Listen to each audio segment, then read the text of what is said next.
Welcome back, Bedhead Crew, and if you're new to the channel, welcome. On today's reaction video, we got another great song by Ren called Depression. A lot of people have recommended this song and told me that I should listen to it. And I believe this is going to be another deep song by Ren, and I can't wait to check it out. His songs are really great and they touch multiple points for a lot of different people, and I can't wait to see how he expresses himself in this and how he gets his message across. He is one of the greats, one of the great storytellers, songwriters of our time, and I can't wait to listen to this. So come along and let's watch this together. Come get your game on. Let's go. Come get your hang on. Let's go. Who coming through?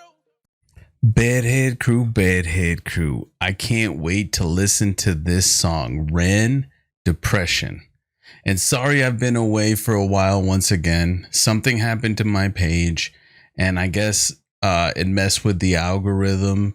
And what happened recently is I tried funny videos and it really threw off my page for music videos. So we're not going to be doing funny videos unless it's a short. It really threw off my content and my page. And then I tried to do some sharing monetization on my last video since I recently got monetized. And now a lot of my videos are ineligible for monetization for some reason. So my page got demonetized on a lot of videos, and I was checking into why, and maybe I messed with a setting or something. So it's really took me by surprise that my page got monetized, and then some of the videos got demonetized for some reason. So I'm gonna have to check into that, but the show must go on, and we will continue to make content and just push right through so we can really just keep doing great reaction videos. There's a few more reaction videos for Ren that I want to do, and then I saw some that other people were doing and some that I would love to do. So we're going to kind of venture off a little bit from Ren reaction videos, but Ren still's got some tricks up his sleeve with music that I haven't heard. So with this song, Depression, I'm pretty sure that it is going to be another banger. It's going to be another good one. I know it's going to be deep, so we're going to get into some feels here. So just sit back and let's listen to it together if you haven't listened to it. If you have, I'd like to know your reactions in the comments and how it felt to you and how, you know, it meant to you. So without further ado, let's get to this song here.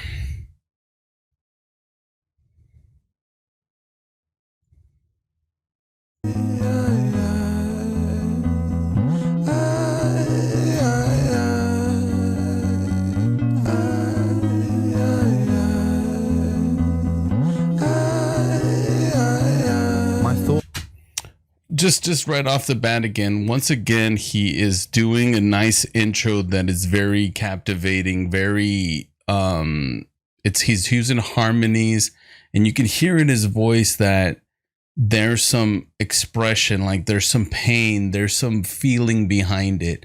So once again, he is using the tactic like nowadays is you got to catch him from the first couple of seconds. If you don't, then you're going to lose the audience. So he's doing a little melody, a little guitar playing, and from the get-go, you're feeling the music right at the beginning. Today's attention span for people is about 3 to 5 seconds. And if you don't captivate the audience within that time, they're jumping. So he has a great way of just banging out the first couple of seconds, sometimes captivates you all the way up to the 30, and then just keeps hitting you left and right throughout the song. So great job of just captivating.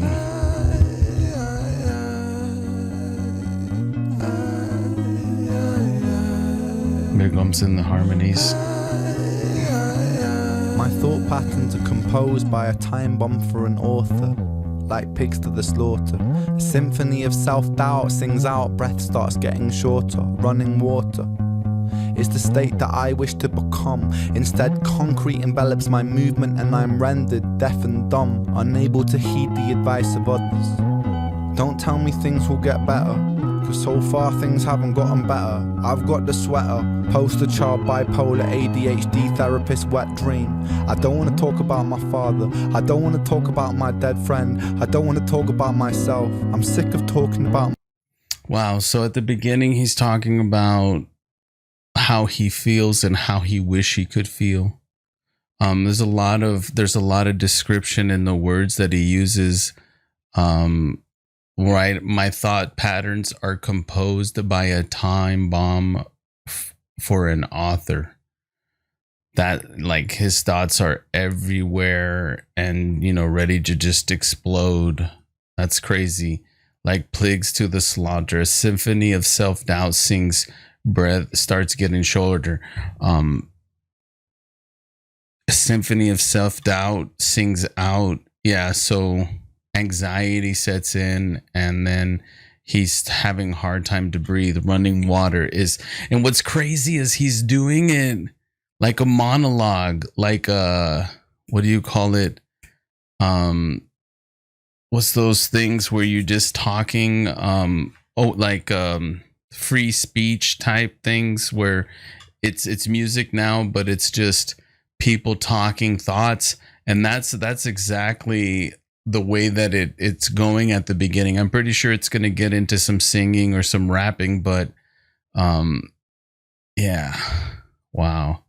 Instead, concrete envelops my movement and I render deaf and dumb. A lot of us, he's really painting a picture here of like anxiety and just being stuck, which is depression. Unable to heed the advice of others. Don't tell me things will get better. A lot of times when you're in depression, people say it's going to get better. It's going to be okay. And we don't want to listen. Sometimes when somebody's going through depression, it's better just to be there and listen. Telling somebody to feel a certain way when they can't can sometimes make them feel unworthy of feeling better. And I know that sounds crazy, but sometimes you just got to listen and just be there. You can tell people that they're going to be okay, they're going to come out of it and stuff like that, but sometimes you just got to be there. Listen. Don't try to everybody makes it out their own way. And I've said this before. And it was, I learned this in rehab. And I can't remember who said it at first, but it's a big quote that I've always remembered. It's okay to be down, but just remember you're the only one that can pick yourself up. And that, when I heard that in rehab, it really struck a note with me, because give yourself some time to feel down, to feel the feelings, to feel what it feels like. But no outside source, nobody outside. You can listen, you can get what you want out of what people are telling you, but know that you're the one that's going to have to make it out. You're the one that's going to have to make yourself understand why you went through that and then pick yourself up.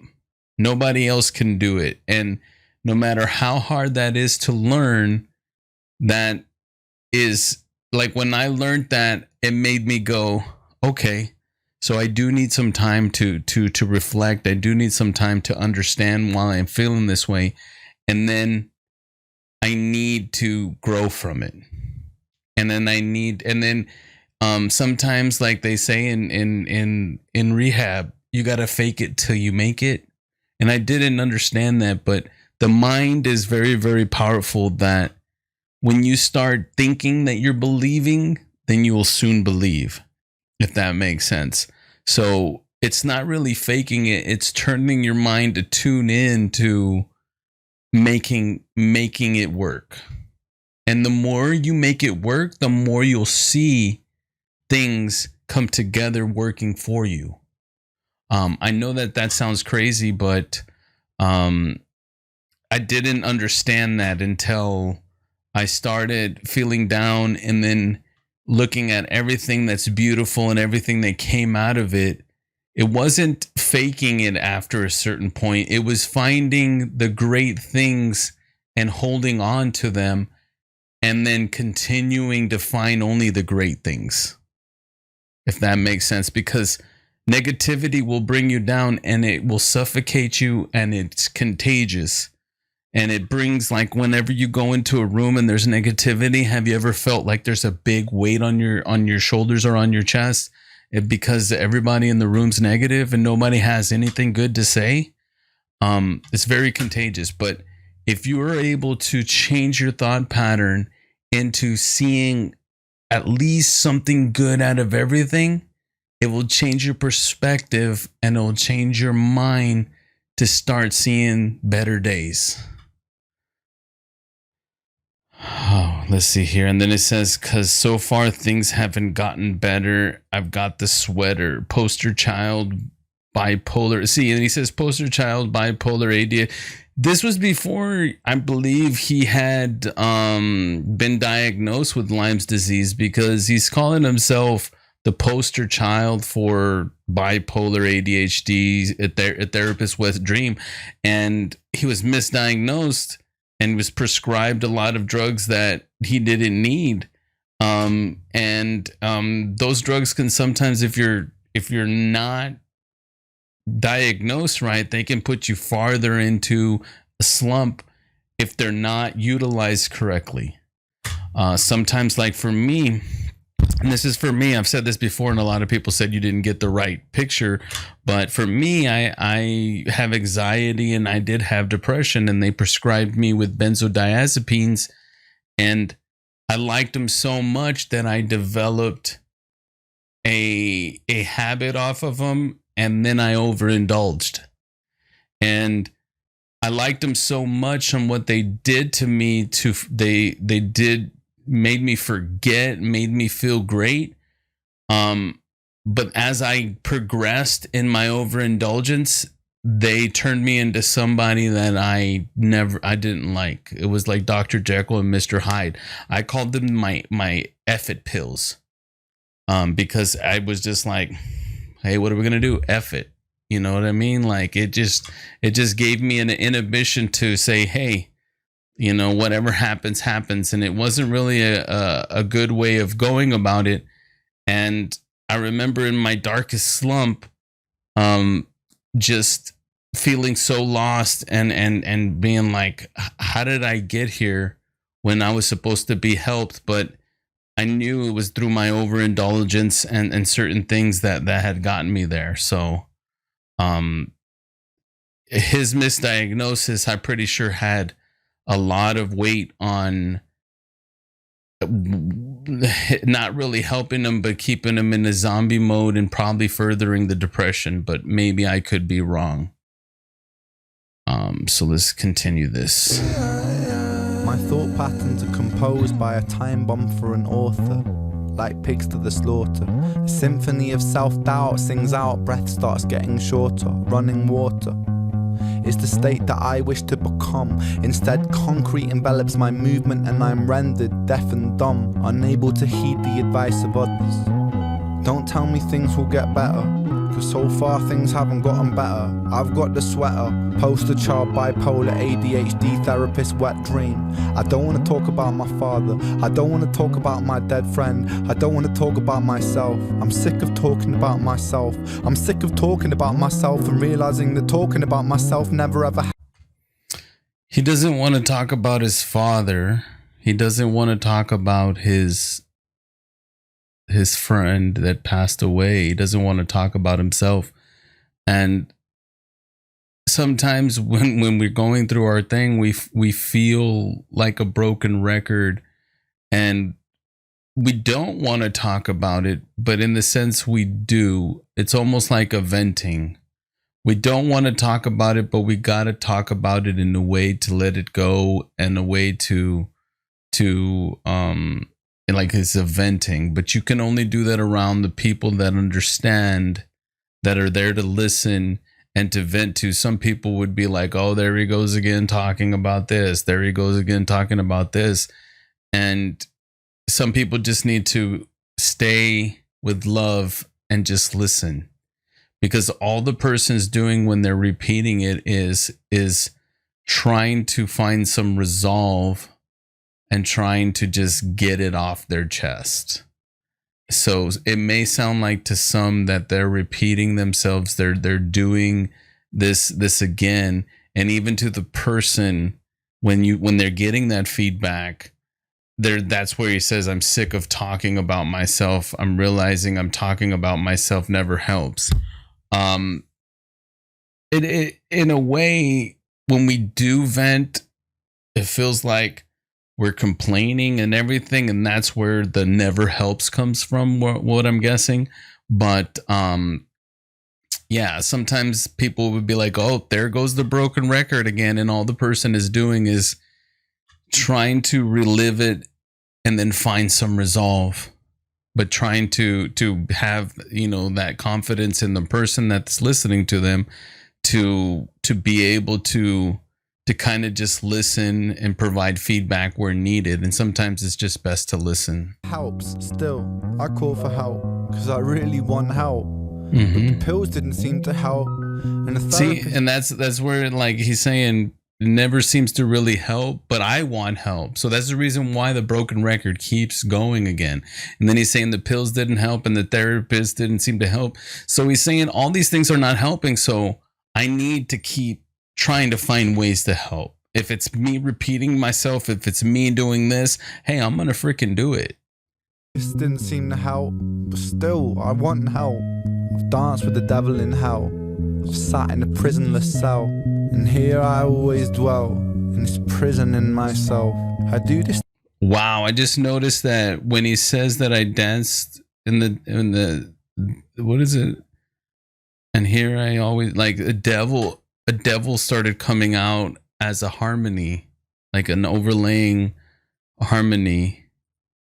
Wow, that's crazy. So there's, like, once again one of those underlying things that Ren likes to do, such as, you know, flickering lights on certain things, darkening the lights on certain things in the video, a little artistic way of getting his point across. But yeah, he's asking that he wants help. He's feeling like he's in hell, in a prisonless cell.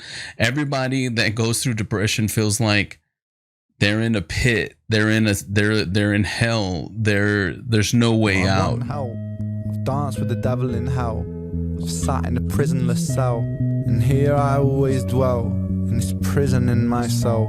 I do this thing when my mind travels back to the golden age. You know those times where you were carefree and everything was golden? The golden age. You know those times where everything was golden, where you were carefree and everything was golden? The hardest thing I ever had to do was come to terms with the fact that that time never really existed. It was golden. When my mind travels back to the golden. That hit me when it says my mind travels back to the golden age. I read a quote saying that we never knew that going outside when we were young would be the last time that we would go outside and play with friends. And that hit me hard, because I don't remember the last time going out and playing with friends. I remember we used to always do it. We used to play tag. We used to, you know, run with friends around the block and everything. But then there had to have come a time where we stopped, and it said, you know, we would never know that would be the last time. And that always rang with me, because I always said, you know, I want to be like a kid forever, even if I grow old in the mind. And my mind travels back to the golden age, and I know, you know, time where we were carefree, we were doing stuff, getting in trouble, and just living life.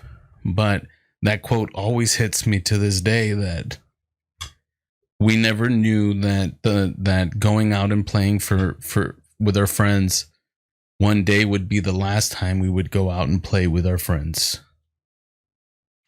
And I guess we grow up and we play with friends in a different way. But I always go back and I go, wow, those were the golden age. But then, like, as he says in it, did that really ever exist? Or is it only in my mind that I believe that that was the golden age because times are different? But sorry to get a little emotional again, but sometimes Ren's music does that. Yeah, I gotta listen to that again. I've danced with the devil in hell. I've sat in a prisonless cell, and here I always dwell in this prison in myself. I do this thing when my mind travels back to the golden age. You know those times where you were carefree and everything was golden? The golden age. You know those times where everything was golden, where you were carefree and everything was golden? The hardest thing I ever had to do was come to terms with the fact that that time never really existed. I've always felt so fucking detached and broken, bruised and mismatched. Find it hard to read. That's a change. But yeah, and then he goes into saying that those times never really existed, and it all becomes a state of mind, right? You always want the grass is always greener on the other side approach, right? You're bad right now, so you're looking back at good times. But if you even get worse, is your bad times great times, right? So it always is this retrospective effect, right? You could be in hell, but then if you get deeper in hell, could those previous hell times be considered better, right? It's all like, because even though we were young, like you said, I've always felt detached.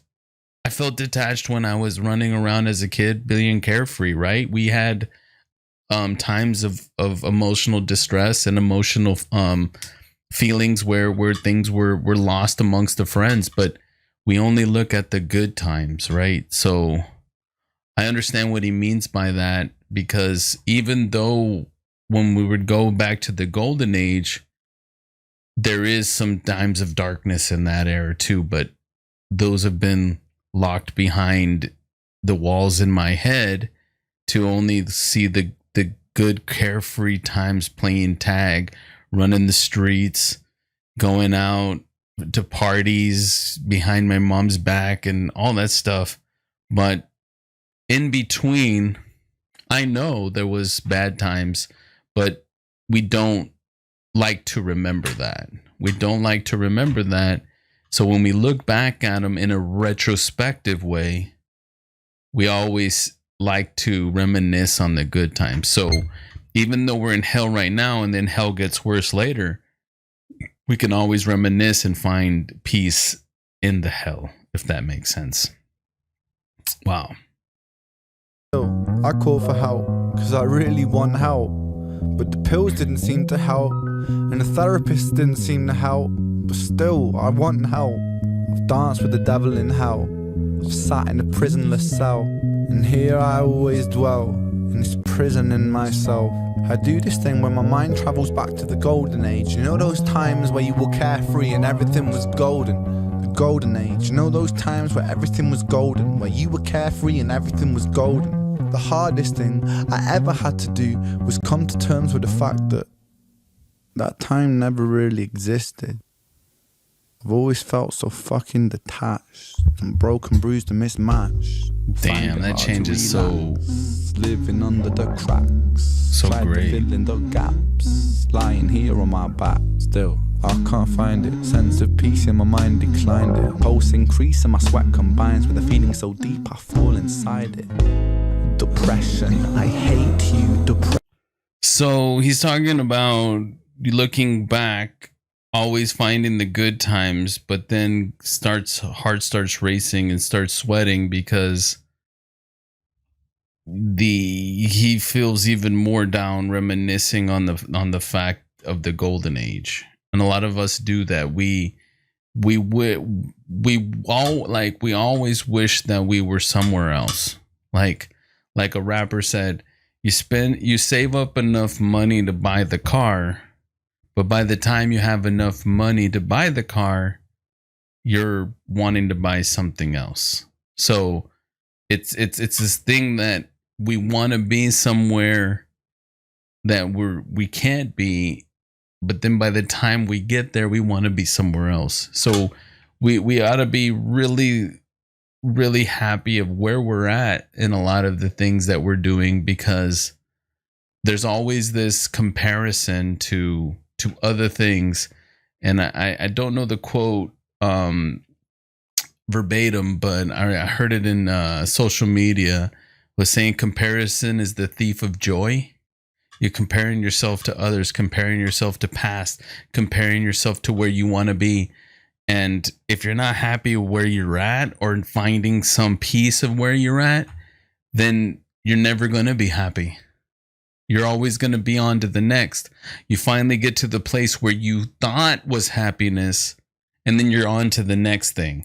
And then when you figure out, well, that's what I thought happiness was, then you're on to this next thing, and you just keep running around, running in circles, running up, down, left, right, and you're never going to find it, because you're comparing yourself to things that you think are going to find you happiness and joy. So I always try to be grateful in a lot of what's going on in my life now, because I always got to think it could be worse. And I learned that also in rehab. It could be worse. There's a lot of things that you can be grateful for. And when you start thinking about things that are grateful, then a lot of great things happen. But you got to be truly grateful. I'm grateful to have my parents still. I'm grateful to have a life with without, fear, or without anything. I can lay down in my bed and have peace of mind. I know I didn't do anything wrong to nobody. There's a lot of things to be grateful for. And just reminisce in the now. Don't think about where you want to be. Always have a vision of where you want to be, but don't compare it to where you're at right now. But have a goal set to, when you get there, that you accomplish something. The comparison is the thief of joy.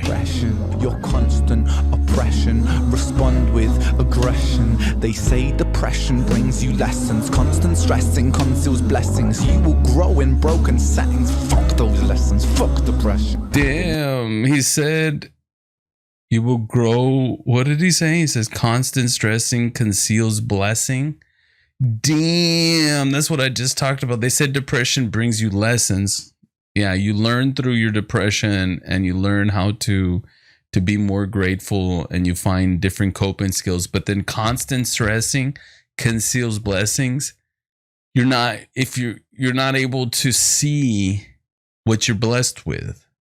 And wow, I was just kind of talking that in a way, but constant stressing conceals blessings. That is so powerful. It is so true. We get blinded by our fears and our depression and our misunderstanding of what's going on, that we don't see what we're blessed with sometimes. And it causes us to go deeper into depression. And sometimes, like they say in rehab, you start making excuses to go deeper, right? You did me wrong. Now I'm going to go drink my feelings away. You did me wrong. Now I'm going to go pop these pills, right? You did me wrong. Now I'm going to go do these drugs. And that should never be the point. A lot of times we, like they said, if you're thinking about doing it, then you've already practically done it. You know what I mean? Because you're either finding an excuse or you're just going to do it. But if you truly didn't want to do it, you would be finding ways to cope, and you would be finding ways to get out of it. So a lot of it's predetermined in our mind. We just try to sometimes find excuses to meander and stay in our pity when we can sometimes pick ourselves up. I'm not saying that that's all the cause, but sometimes we're the reason we're there, and then we're finding excuses to stay there when we could be really struggling to dig ourselves out of that hole. And sometimes people come to the realization where they fit out in the puzzle, so that they can overcome their reasons why they're there. But a lot of the times we're really down on ourselves, that we want ourselves to continue to be down.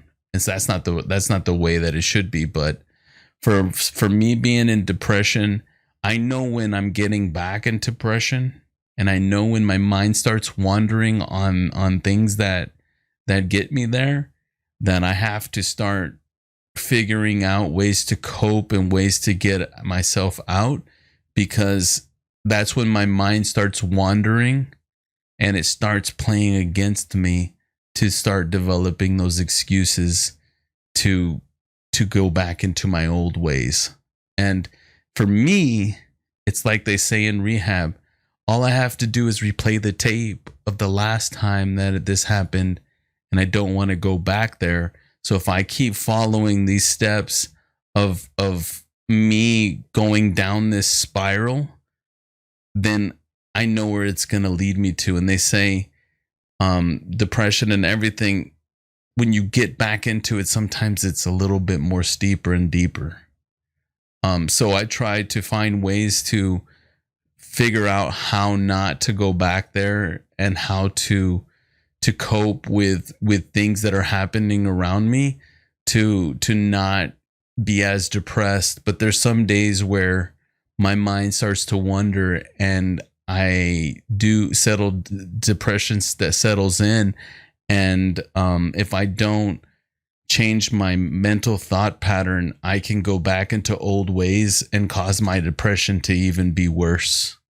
So that's when I try to go talk to somebody, and I try to vent on how I'm feeling, because if I don't, then I'm kind of tattling on myself, letting people know that, hey, I'm not right, and you just need to be there for me, because I need to vent and I need to let this out, because if I don't, then there's going to be me getting worse and me doing things that I don't want to do, because depression is setting in. Stressing conceals blessings. You will grow in broken settings. Fuck those lessons. Fuck depression. I've been living in your shadow for so long that I forgot how I can shine, how I can find a refuge in my mind, how am I meant to sit here and unwind? The planets align. I feel like I'm cursed. Feel like I'm cursed to just be here to hurt. Feel like I'm cursed to just be here to bleed, with my demons been feeling this way since birth.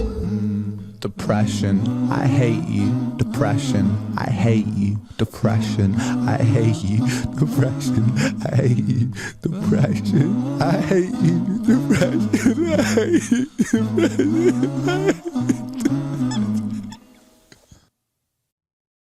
you. Whoa.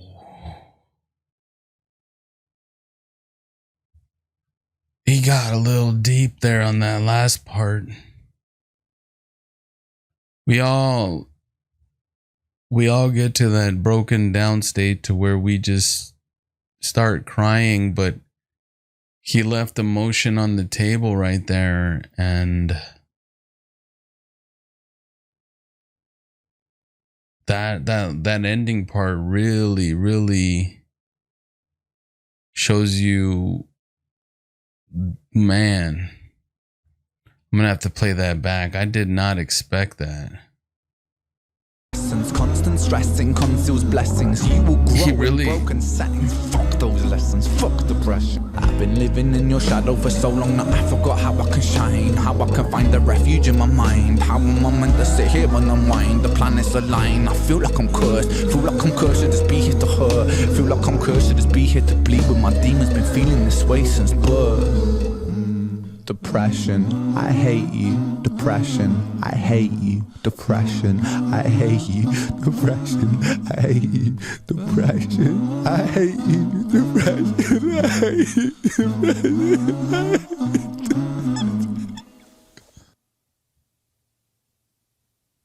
Wow. Depression, I hate you. Wow. I did not expect that. I did not expect that. That was a crazy ending to this, because there's desperation in the voice. There's him talking about that he knows that he's going to get out of it, but he's felt this way. Like we all feel like we've been cursed since we were born and stuff like that. And he kind of goes over that, and he knows that he's going to make it out, but there's constant cycles of this that happen, like I was talking about, that you can come in and out of it. But I think once you learn your patterns, then you're able to understand. And it's okay to be depressed. Like I said, it's okay to be down, but just remember you're the only one that can pick yourself back up. But that last part really, really hits home. I hate you, depression. And then he repeats it until he goes in desperation of it.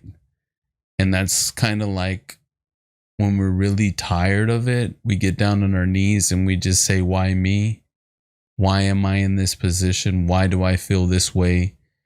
And as cliche as it sounds, I always go back to, and this too shall pass. And it's so crazy, because the feelings we feel now are not what we're gonna feel today, and not what we're gonna feel in a year, 5 years, 10 years. So I always believe, don't make any irrational things because we're in a certain state of emotion or certain state of misunderstanding. But I always believe, and this too shall pass. This feeling that we're feeling right now, we had to feel it for a reason. But when we look back on it in a day or two, we're not going to feel it, and we're going to be ahead of it. So a few things that I've taken from this and that touched me deeply is I've battled depression and I've battled anxiety, and he depicts it very, very well in this song. Once again, it's multi-layered. I'm going to have to go back and really look at the words once again. But that part of the golden days, I don't know, I always go back to that quote. Who knew that one day going outside with friends would be the last? And that always hits me hard. So I always try to make days like those happen now, where you're going out with friends here. It's not going out and playing tag or running around the neighborhood, but I always try to remember that, and always try to build upon better days, saying, we always, from the outside looking in, we're always looking back.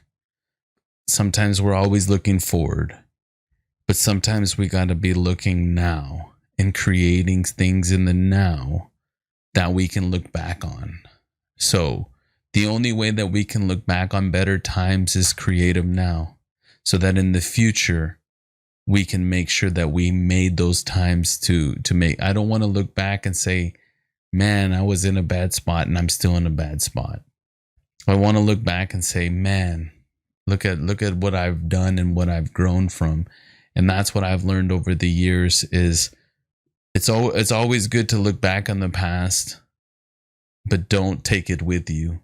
It's always good to look into the future, but don't let it make you anxious or make you worried that you're not going to accomplish something. Because if you make sure everything is right in the present, then you can always look back and take something as your experience and move forward. And then you can always know that if you plan right in the present, then your future is going to be better. You're going to have something to look back on and be proud of. And don't worry that you're going to have ups and downs, because it's never going to be rainbows and butterflies. But every dip and every time you get out is something to be proud about. You know, we all go through this. And when you see people on social media and you see people that are always showing you the best times, just know them too. They are going through something too that they're not showing you. Everybody goes through tough times. And when they look like they got everything set and everything right, they're just struggling just as you. We're all in this game that they call life, and we're all learning.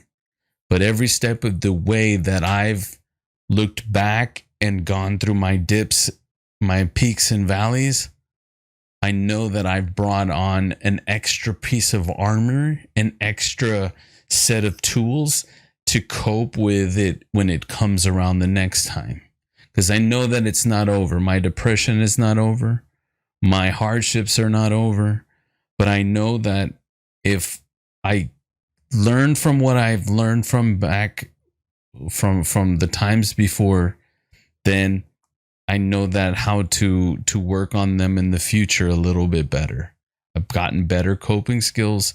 And like I said, I feel like I've gotten a better piece of armor and stuff like that, that when I approach it the next time, I'm going to let it happen. Like I said, you know, it's okay to be down, but you got to pick yourself. You got to be able to mourn. You got to be able to do certain things. And I know my time is not over. So it's all a learning experience. And it's, I believe, the reason why we go through this game called life is to learn about these emotions and learn how to overcome and just share love and peace with the world. So thank you once again for listening to my rambling. And I guess when you listen to Ren, especially a song called Depression, it really takes you in different directions to where it allows me to ramble. But I hope any of you got something out of this, because it lets you inside my brain. And then I hope that you share anything in your comments below. When we do these type of reaction videos, we do analyze and we go deep into the lyrics, and we go deep into the meaning. So if you got something out of this this reaction, please let me know in the comments. Please let me know what other music I should do, if I should do more Ren, if there's any other artists out there like Ren that we can go into. Please let me know, and I'll continue to keep making these videos. Sorry once again that I was a little late when the last video said that I was going to try to do more. I just really got down that my page got demonetized. I thought I was going in the right direction of getting shared monetization, but I think I did something wrong and disturbed it, and now a lot of my videos are ineligible. But the only way to make it out of that is to keep pushing through and just keep getting recognized. The reason why I did make this page was not for the monetization, was just to be somebody recognizable as somebody that is positive and just shares positivity with the world. But the monetization just gives you an extra push, so my page is not getting pushed anymore. And that's the part that really bums me, is the monetization is not like I got a good job and everything. I just don't want my algorithm to get messed with, to not let people see my work. But if it takes me continuing to do videos and just pushing myself out there to get recognized, that's what I do. Is I do it to open opportunities and to help people. So Please let me know how you felt about this reaction video. And if I rambled too much and you didn't like it, let me know too. But we will continue to push forward and push on and continue to make these videos, because every comment and everything that you guys react to, all the thumbs up, all the subscriptions, we're already over 2,100 subs. I've grown 1,000 within, like 1,100 within the last month. It's phenomenal that we're growing so fast. Please let me know what I can do. I never thought that I would be growing this fast, and I couldn't do it without you. Every comment, I feel the emotion and I feel the connection with everybody through the comments. So please, if you just liked it, give me a little quick thank you, or give me a little quick personal statement. I really enjoy those, and I do try to write back. To me, it's like you guys are pen pals, and we get to chat about life, and we get to chat about things that we never would do in real life. But like somebody says, when I talk on these reaction videos, it's like we're having a friendly conversation and you're talking to a friend, and that's the way I see it. So love you all. Thank you so much. And if you did like this content, please like, subscribe. It really does help the page grow and get pushed. And I'll catch you out on the next reaction video. Thank you so much, Bedhead Crew. Much love always.